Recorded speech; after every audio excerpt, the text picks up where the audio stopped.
Welcome everyone. I am Krista Lundy with the Meadville Chamber, and thank you so much for joining us for this year's Women in Business Expo. I have a few things I would like to say before I introduce our speakers and a few people to thank. I'm going to put my cheaters on now. For those of you that are my age, you understand that.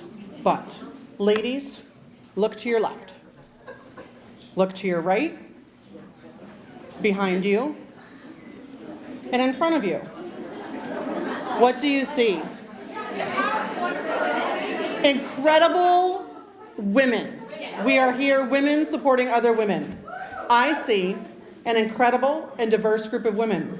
We are mothers, we are daughters, sisters, spouses, relatives, friends, business colleagues, business leaders, community leaders, entrepreneurs, and we are so much more. I am blessed to look out into this audience and see my sister and my nieces, my best friend since grade school, and best friends that I have made since being here at this career that I love. I see business colleagues, chamber, and community members. We are here supporting other women, our business colleagues, our friends, our peers, or people you might just be meeting this evening. They might become a friend. We are a room full of community-minded, passionate, intelligent, business-savvy community leaders and future leaders. Whether this is your first time attending this event or you have been to many, thank you for being here, for taking the time out of your busy schedule to join us. Our community is comprised of primarily women-owned or women-managed businesses. Think about that. Look at downtown Meadville. Our chamber team is all women. Our city has a woman mayor and a woman manager. Our Visitors Bureau has a woman leader. Our National Tooling and Manufacturing Association is led by a woman. This is not by accident. Women in our region continue to achieve remarkable things. Events and programs like this are not possible without special people, and I would like to recognize a few of those at this time. Our sponsors for this evening, big round of applause at the end. Please hold your applause. Our premier sponsors of this event are Bayshore Homes, Excellic, Allegheny College, Channellock, and Pustelak. Big round of applause for these folks.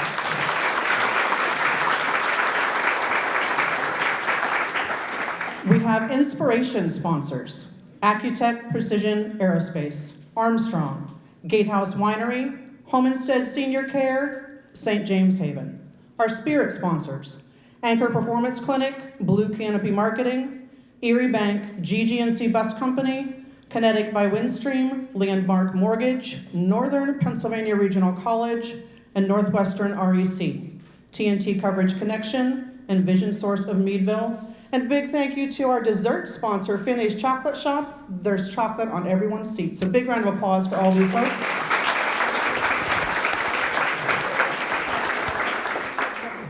Big thank you to Armstrong for recording this event so that others will hear what our speakers are saying. You can watch this on Armstrong later, ladies, but tell people to watch it. And last, for a very important reason, your chamber team. Many of you know that this chamber has gone through some transitions within the past year. I have an entirely new team with me this year. I am proud of the work that we have done in the 10 plus years that I have been here. Anyone that knows me knows that I love my career. It is not a job, it is my career. I spend more time working than I do at home, as many of you do. I am blessed to have worked with some talented and incredible people over the years, many of whom are women. Some of them might be in the room. I'm very pleased to state that your current chamber team is doing more than transitioning. We are making some changes to the way things have always been done. We will be refreshing events and programs. Your next newsletter and event forms in the future are going to look different. Our website is going to be brand new in 2025. Change is inevitable. We are going to embrace it. I am beyond blessed to share how incredibly proud I am of my chamber family. We complement one another well. We work well together. We work hard and we play hard. Please help me in welcoming my chamber team and my friends. They are both relatively new to the Chamber, and this is their first Women in Business Expo. Big round of applause for Stephanie Beach, our communications coordinator.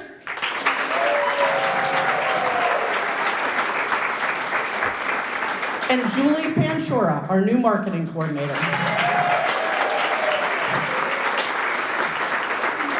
Amy Godwin is the program coordinator for the Crawford County K-12 Career Education Alliance, but she is unable to be with us because she is working at the Crawford Tech this evening at their event.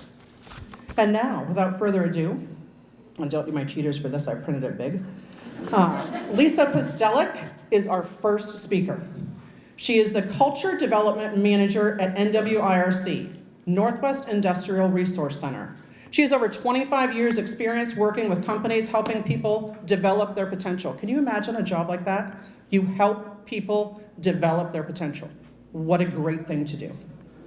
Lisa is a certified professional coach through Duquesne University, certified balance scorecard professional, and a member of Women in Manufacturing, NTMA, and PA Business of Professional Women, among others. She develops leaders and employees with on-site or public training programs on topics such as critical thinking, leadership development, communication skills, strategic planning, culture development, and coaching. When she's not working, she enjoys spending time with her family, especially her 5 granddaughters, how fun, being outdoors, and reading, studying personal and professional development. Ladies, please help me welcome Lisa Pustelak.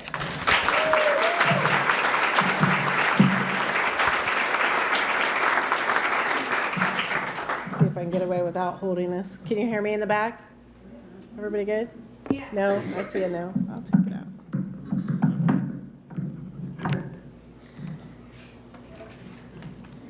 Well, it is truly an honor and a privilege to be here with you tonight, so thank you. How many of you are passionate about the work you're doing right now? Show of hands. Awesome. And how many of you are lacking that passion in your work? You can be honest, and I know some of you might be sitting next to your boss and you're not able to do that. I know, that was a loaded question, right? How about purpose? How many of you have purpose in what you do? Awesome, awesome, right? We've got a lot of passion and purpose in the room already. But I want to talk a little bit tonight about what is passion and purpose. They're words that we throw around a lot, especially this day and age. You hear a lot about, you have to have purpose, you have to have passion. What are they? So I want to define them for us tonight. Technically, passion is about our emotions, right? The motivation and what makes us feel good. It's about doing what you love. Right? How many of you are truly doing what you love? Awesome, very good. Purpose, on the other hand, is the reason we do what we do. Right? It's the why. It's usually having to do with how we're contributing to others or to some cause in some shape or form. Okay? But when the magic really happens is when we figure out a way to align that purpose, that passion, along with your talents and your gifts. My passion is being in a state of continuous learning and being able to share that with others. While I'm willing to share it with any industry, I chose to work in the manufacturing industry because I love it. I truly do. It's really fun to be able to see everything that's made here in Northwest and North Central PA, which is the territory we cover with the Northwest IRC. Every time I think I've seen it all, I go into a new shop and I say, wow, we're making that here. It's pretty cool. Where would we be without the manufacturing industry? If you really think about it, especially with all the shopping we have out there, someone has to make all of that stuff that we have to have. How many of you love to shop?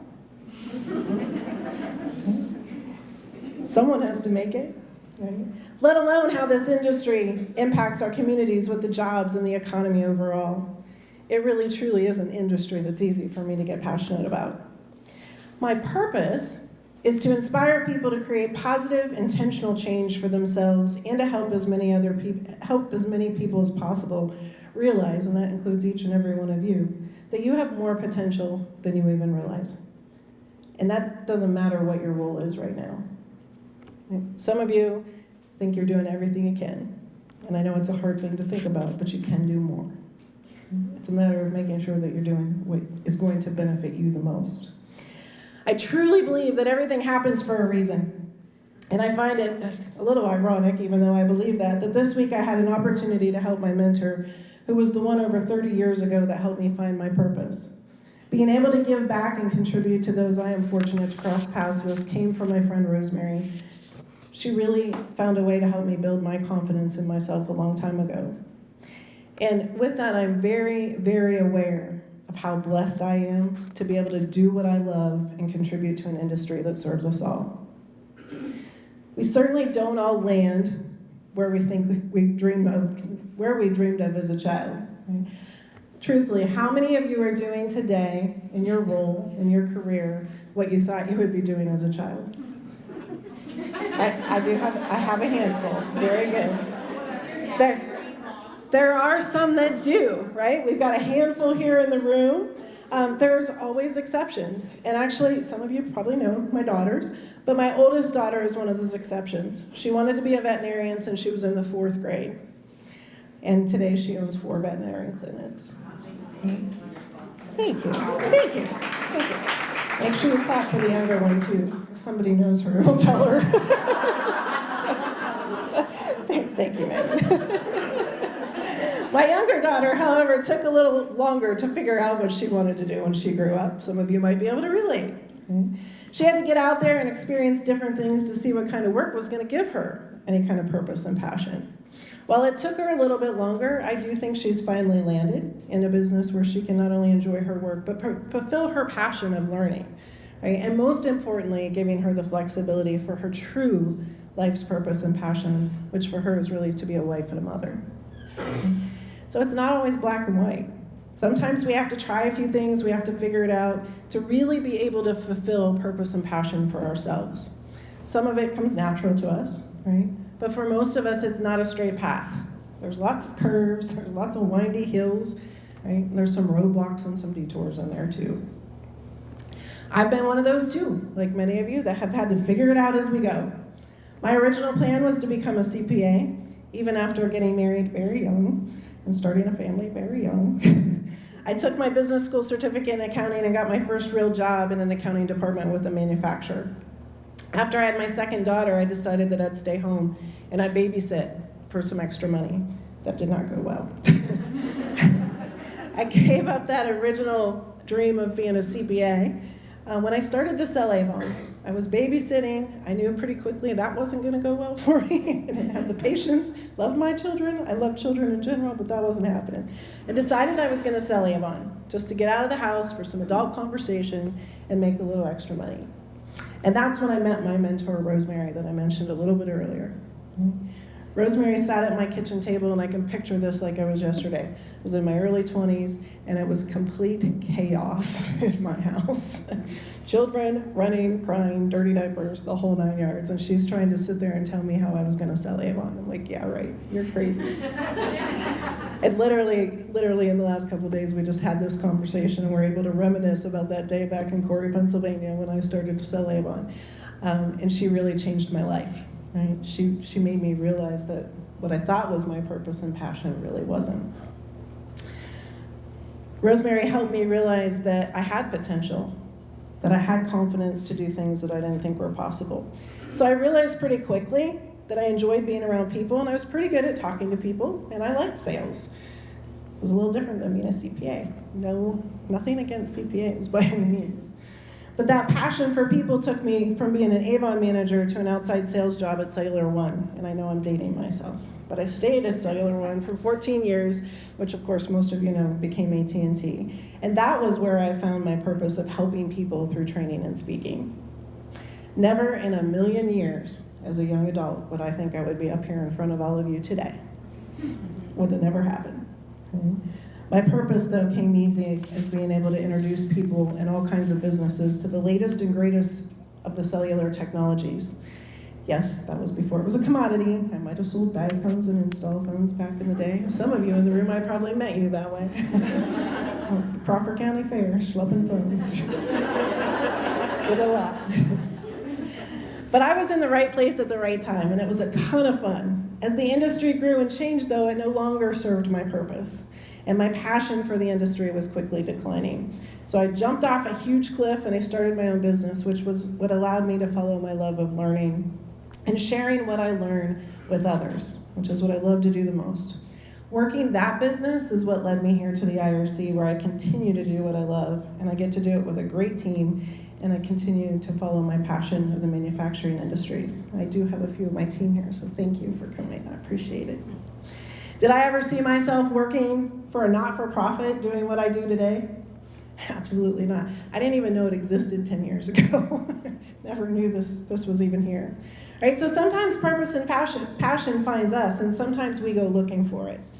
But either way, it's a choice. We are so blessed that we get to choose where we spend our time and how we earn a paycheck. Some of you may not agree, and it might take you just a hot minute to wrap your head around that, but no one forces you to do what you do. No one dictates where you have to work or what job you're going to do. As John Maxwell says, life is a matter of choices, and every choice you make makes you. I really, truly believe that. Sometimes we make good choices, and sometimes they're not so good. But it's one of the few things that we actually do have control over in our lives. We say all the time, I don't have a choice. How many of you have said that today? I don't have a choice. And we start to believe it. But the fact of the matter is you do have a choice. We have a choice in everything we do. You might not like the consequence of a choice, so you choose something different. But at the end of the day, you do have a choice. Nobody can make you do anything. Yet we allow others to make us do that or make us feel that. How many of you have said today, he or she made me feel so mad or so bad or so angry, whatever the emotion is. Way back when I met a guy named Paul Martinelli, and he said, if you allow someone to make you mad, glad, or sad, then you have been had. In every one of my leadership classes, we talk about the fact that we cannot change other people. We can guide, we can teach, we can influence, we can even threaten consequences. But at the end of the day, we cannot make someone do something they don't want to do. Yet, we live in the mindset that others can make us do things that we don't want to do. So I'm going to ask you to end that today. Right? Take that control back and start choosing what affects you and what doesn't. No one can make you feel anything that you don't allow. You can choose what you're passionate about, what gives you a sense of purpose, and you can choose to do that right where you are. It doesn't matter what your role is. Every business has something you can get behind, and I know there's a lot of different businesses in the room. Every role, and I believe this with my heart and soul, every role in every company is important. It doesn't matter if you're sweeping the floors or running the company. Every role is important. The only thing that will take any of that away is you, right? And how you think about it. If the role you have today isn't the one you want, then you do that role better than anyone has ever done. You learn and you prepare for what's going to be next, the next step on your path. But you do it from where you are. Maya Angelou said to do the best you can until you know better. And when you know better, then do better. So for those of you that aren't maybe necessarily happy with where you are, know that you don't have to stay there. There's something else. To learn, we have to study. Whether we study other people who do what we want to do or how be like we want to be, whether we read books or watch videos to learn from experts in the field, or whether we experiment to learn what works and what doesn't. Life is an experiment. We have to pay attention to what makes us happy. What are your gifts and talents that you have that can help others or contribute to the business that you're in? It may take asking yourself some tough questions, and most importantly, you have to be honest with yourself. You can find purpose and passion from where you are and what you do right now. I want you all to ask yourself, some of you can answer it easily, some of you have to dig a little bit. What do you like about the work you do now? What do you want to learn more about in the field that you're in now or the industry that you're in? If you're not in your ideal role, what about this role right now can serve you in finding that next step towards truly living your purpose and passion? I know people struggle and say, I don't know what I want to do. Okay? Then enjoy what you do now. That's a choice. Simon Sinek says, working hard for something we don't care about is called stress. Working hard for something we love is called passion. You get to choose what you love. You also get to choose what you don't. It always makes me sad when I'm doing employee interviews and people tell me they only do what they do for a paycheck. I hear it a lot. No matter what your job is, there's a perspective that you can learn from and that you can learn to love if you choose to stay there. Manufacturing, of course, is easy. Right? Everything in our material world is manufactured. And when you understand the end use of what's being made, you can get behind that and want it to be the best thing possible. It's one of my favorite questions to ask out on a shop floor is, what does this part do? But I'm sad when there's so many people that can't answer that question. So even if it's a part of something else, the quality of that is important. If you work in a service industry, how is your service impacting your clients? Insurance providers provide protection. Right? Banking provides security for people. Fast food serves a purpose. Think about all the parents you're helping by providing a meal that they don't have to cook for their kids.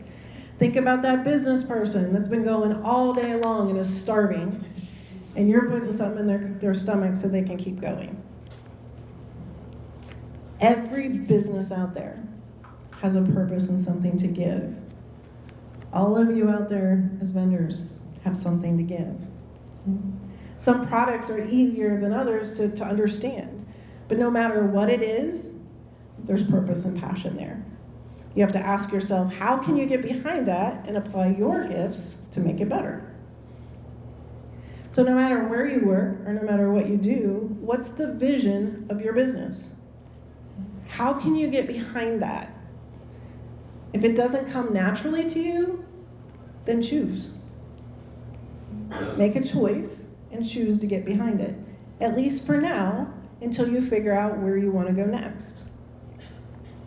I was working not too long ago with a company that made t-shirts. And one of the interview questions we asked them is, why is the work you do important?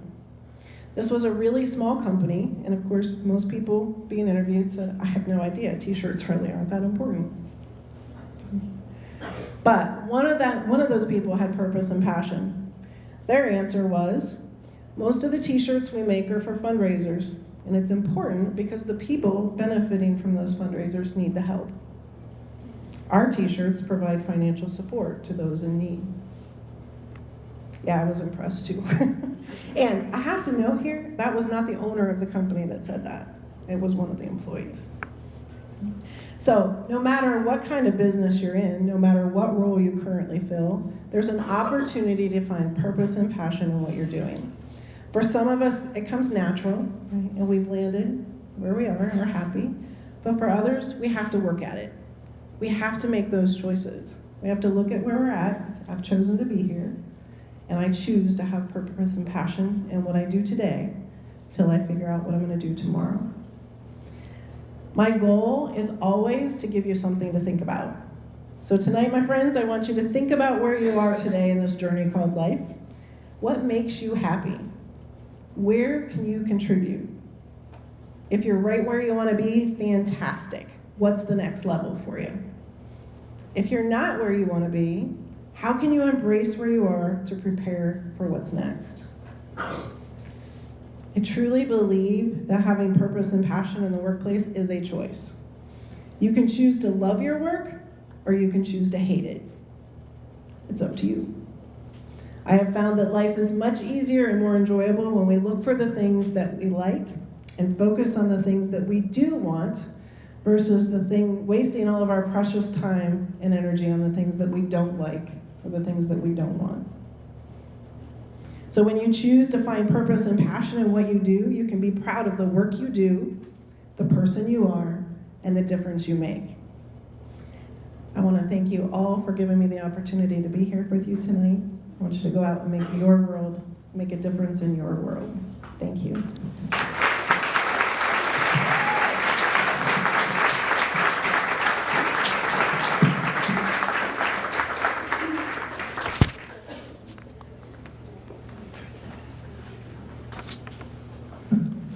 Thank you so much, Lisa. I remember when I first came here hearing you speak in Conneaut Lake at an event out there, and I knew I would have you speak someday, so I'm glad things kind of came full circle. I know you said you haven't been speaking lately. I'm glad they bring you back into that realm because you are fantastic at it. Thank you. Our next speaker, I'm very pleased to introduce. Sarah Miller was born and raised in Meadville and is a graduate of Meadville High School. She attended Slippery Rock University, where she received her bachelor's in psychology. She spent a few years living and working out west for a short-term mission organization, predominantly partnering with indigenous communities on or near reservations. She returned to Meadville in 2015 and has held a variety of leadership positions since returning. She is currently the Direct Services Supervisor at Women's Services and working toward her master's in nonprofit leadership through University of Denver. When she is not at work, I know she loves spending time with her family, especially her nephew or her dog, Clyde. Her favorite thing to do is travel. Speaking of traveling, her current goal is to reach all 50 states, and she only has 3 left. Big round of applause for that. I envy you, Sarah. I think that is amazing. Ladies and gentlemen, we do have gentlemen, Kevin. Ladies and gentlemen, please help me welcome Sarah Miller.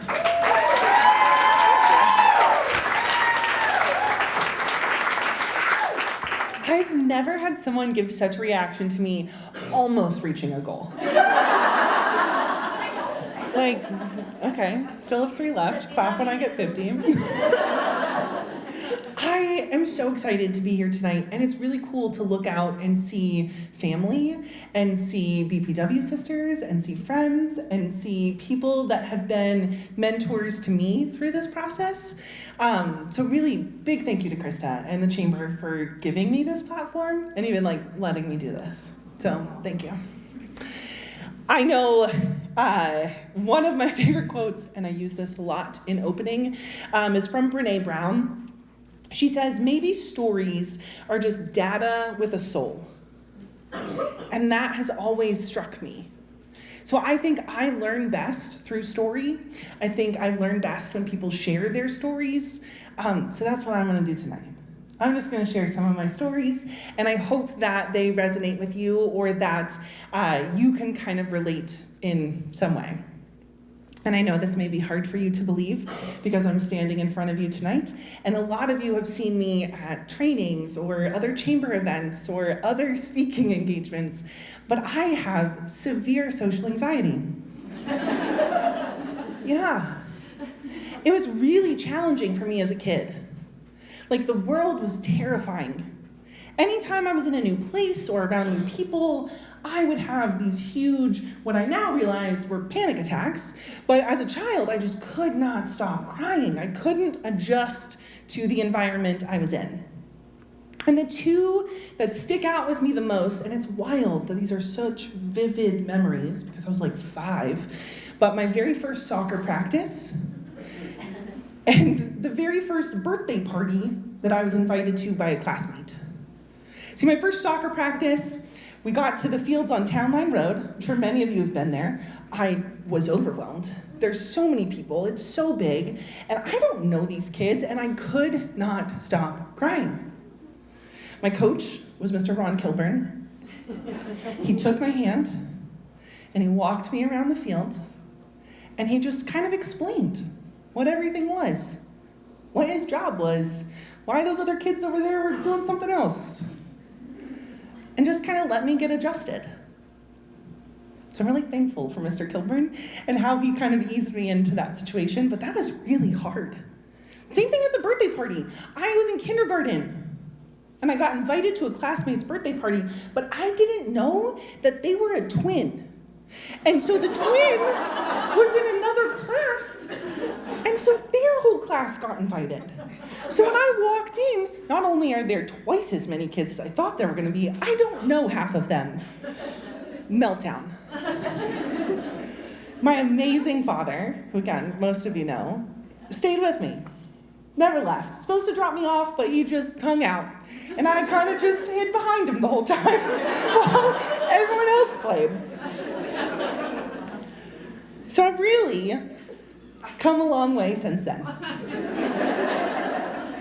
My journey's taken a lot of twists and turns, and it has not always looked like progress.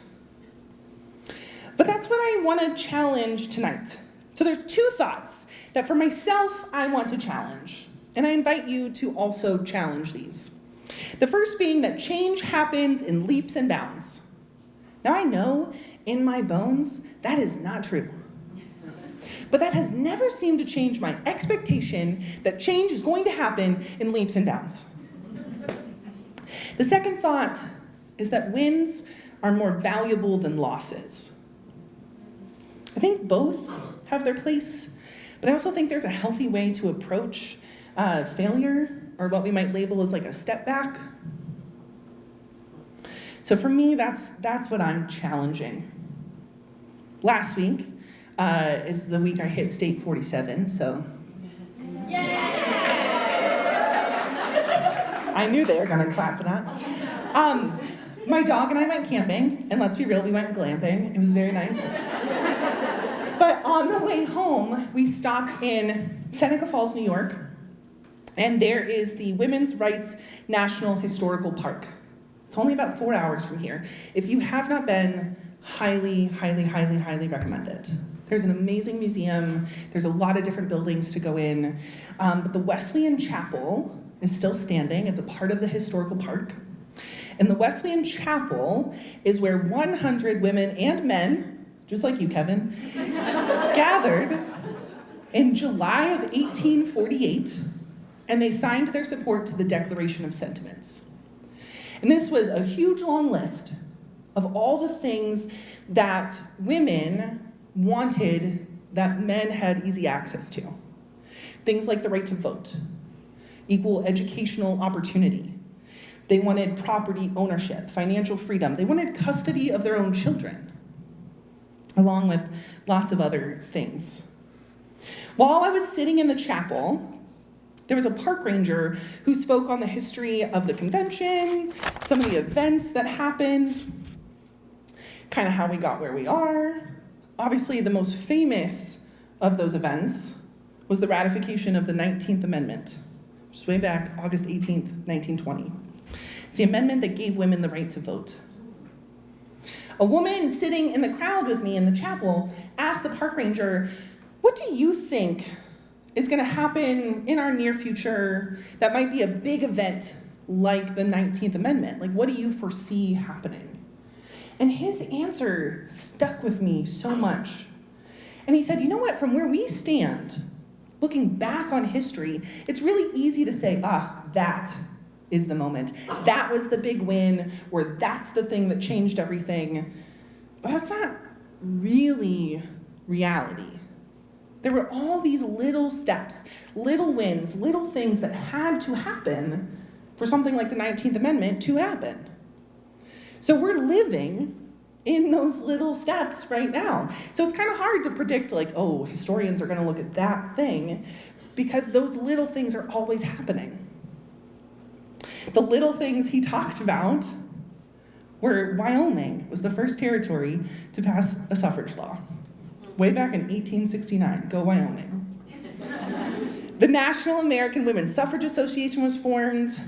A lot of black women were left out of the conversation, so they formed the National Association of Colored Women's Clubs. The New York State changed property ownership laws. In the 1880s, it was the first time a married adult woman could own property and keep her own wages. Yes. Right? If she had a job, that money was not hers. Crazy. All of those things had to happen for something big. The park ranger said, we can't take the big win out of context. So I've been pondering this. How many of us have been guilty of that in our own lives?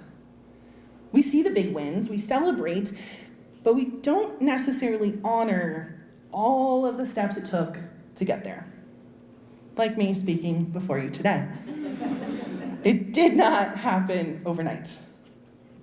See, when I was a kid, my parents thought, we'll just do exposure therapy. We'll just put her in situations where she has to be in front of other people or get to know strangers, and practice makes perfect. So I did. One of the places that I did that was in my local church. I was in youth group. I was in church choir. I cannot sing to save my life, but I was up there belting away. I was a liturgist. I did all the things. The very first time that I spoke by myself at the pulpit, I was reading a short story. It was printed out. I never looked up from the paper, and I read as fast as I possibly could. My very sweet Nana came up to me after the service and said, "You know what? Good try. But next time, can you slow down? Because I did not understand a single thing you said." Yeah, I can do that. But I kept going. I kept getting better. With each youth Sunday, I spoke at VBS, I spoke at church camps, I went off to college, kind of continued developing my comfort and skill in front of crowds or with new people. And as I was reflecting on what small moment really kind of sticks out to me now that I'm looking back, and it was my senior year of college. I'd gone to a training for the job I was going to do the summer after graduation. The training was in Minneapolis, and I did know some of the people at the training because I had worked for the company the summer before, but I didn't know many. I was going to have more responsibility in my new position. This was a brand new training. I had never been to Minneapolis before. I was flying late at night. There was a lot of anxiety, a lot. But the first 2 days really seemed to go really well. I was finding my rhythm, I was understanding the training, I was really having a good time. And I was sitting down and having a conversation with Peter, and Peter was gonna be my supervisor for that coming summer. We knew of each other because we had both worked for the company the summer before, but we didn't ever work together. We weren't in the same area. So his only context for me were those 2 days. He didn't know I had anxiety. He didn't know that I struggled with any of these other things. He just saw this kind of short snippet of what I was capable of. And as we were talking, he was saying, "Man, I'm so thankful that I have you on the team because, everyone else on the team is brand new. So it's nice to have someone who kind of knows what they're doing. You already did this last summer. And I'm so thankful to have someone like you, Sarah, who's so confident." Confident. I was 22 years old, and I had never used the word confident to describe myself. Ever. But he said I was confident. Even now, it's been more than 10 years since that conversation, and there are still days where I might be maybe having some self-doubt, not feeling very good about myself. And there's a voice in my head that goes, Peter Carlson thinks you're confident. And if he can think it's true, so can I. And that small, mostly insignificant conversation about a summer job is one of the steps that got me here. I am feeling self-assured and capable and able to share because of conversations like that. So just as the small steps can become pivotal wins, I think failure can be just as pivotal. Now I want to preface this with, I am not talking about rumination. I'm not saying go home and just fall into the loop of judging every failure and what did I do wrong. That is not what we're talking about. right? Those kinds of thoughts lead us into more anxiety, feeling more depressed about something, or making ourselves feel worse. I want to reframe those moments that we might label as failure. Not in a way to stew on them, but rather to acknowledge, to honor, to grow from them. That very same church that kind of launched my public speaking abilities also took me on my first mission trip. I was 15 years old. We went to Martin, Kentucky. It's a teeny tiny town in eastern Kentucky. And that week still is probably one of the most transformative weeks of my life. I fell in love with service. I fell in love with being able to just be this speaker box or podium for people that were underserved or oppressed. I learned a ton, and not to get too preachy, but I grew up in the church, I knew who Jesus was, but that week was oh, I know who Jesus is. And that was really life-changing. That mission trip was through a company called YouthWorks. They market themselves as kind of the logistics extraordinaire of mission trips. They're gonna figure out where the lodging is, where you're gonna shower, how you're gonna cook food, all of the service sites. They create a devotional curriculum. They even plan all the fun activities. So a youth pastor just has to show up and be present. They don't have to worry about any of the details because YouthWorks is gonna take care of it. My youth pastor at the time loved that. So after Kentucky, I went on 3 more YouthWorks trips, and then after I graduated high school, I went on one as an adult leader. And I loved it. I had one singular goal: work for YouthWorks. Because they hired college students or college-age students. Those folks would live in a community for a summer, and they would be the ones to facilitate the mission trip all summer long. So they'd get a new group of students every week. And I saw no other path for myself. That is the job I'm gonna have in college. So my freshman year of college, as soon as the application went live, I applied. I did not get the job. I didn't even get an interview. I was devastated. Not just devastated, I felt directionless. What am I supposed to do? I had no plan B. Somehow, and this is multiple times in my life, somehow Diane Craven found out that I didn't have a job. Diane's really rescued me on multiple occasions. But she found out, and she reached out to me and said, hey, I just started at this place, and I think you'd be a great summer intern. Why don't you come interview with me, check it out, and we'll see if that works. So I did. I went and interviewed with her, and I started that summer as an intern at Fairview Fairmont Outreach.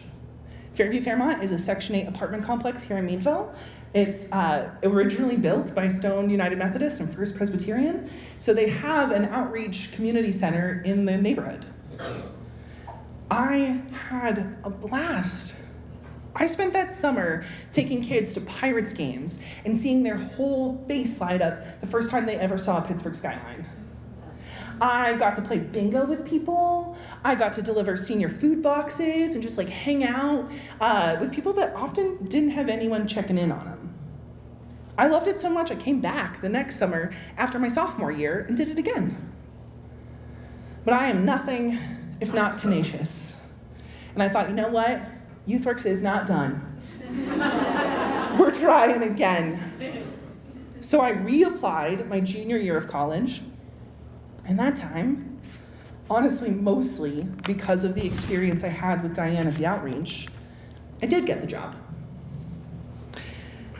Not only has YouthWorks been this huge part of my story, YouthWorks is the training where Peter told me he thought I was confident. I spent 2 summers working for YouthWorks. I then became a full-time staff. When I left being a full-time staff, I still stayed on as a trainer. I was just there last fall. I went up for their 30th birthday party and have continued to kind of be a part of their story. YouthWorks has been a huge part of my life. But to have them be such a big part of my story and not acknowledge and honor the fact that the first time I applied, I didn't get it, is to diminish the value that YouthWorks has in my life. That little step back, what felt like a failure, propelled me forward in ways that I couldn't even imagine. I'm still using a lot of the training that I received there to serve now my hometown. So my hope, and honestly my charge to you tonight, is that you have space to pause, space to reflect. What are the small moments that have had a big impact on you? What are the failures or missteps or setbacks that have propelled you forward? How would you define growth in your life? And the thought that I want to leave you with is that if we were all to speak those answers, not a one would be the same. There would be so much diversity in this room of what growth looks like, what failure has done, what kind of steps we've taken. I think that's really beautiful. I think that is what growth really looks like. Yeah.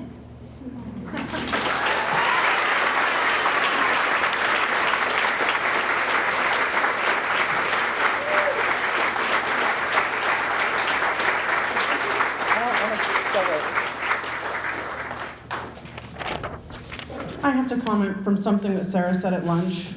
You are truly an adult.